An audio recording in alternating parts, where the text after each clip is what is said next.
TDP నేత బుద్దా వెంకన్న సంచలన వ్యాఖ్యలు చేశారు. అమరావతిలో ఆయన మాట్లాడుతూ నారా లోకేష్ ని పార్టీ అధ్యక్షుడిగా నియమించాలని ఇది తన డిమాండ్ అని బుద్దా వెంకన్న అన్నారు. ఆ డిమాండ్ చేసే హక్కు తనకుందని తెలిపారు. ముఖ్యమంత్రిగా చంద్రబాబు ప్రమాణ స్వీకారం చేసిన రోజే నారా లోకేష్ ని పార్టీ అధ్యక్షుడిగా నియమించాలని ఆయన కోరారు. లోకేష్ ని టీడీపీ అధ్యక్షుడిగా నియమిస్తే మరో 30 ఏళ్లు పార్టీ బతుకుతుందని వెల్లడించారు.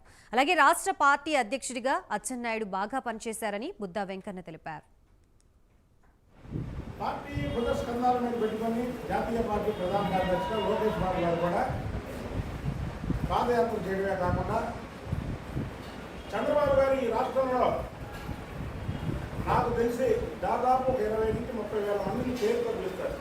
అలాగే లోకేష్ బాబు గారు ఆ 20-30 వేల మందిని సహా ఇంకొక 20-30 వేల మందిని పేరుతో పిలిచే నాయకత్వాన్ని సంపాదించుకున్నాడు లోకేష్ బాబు.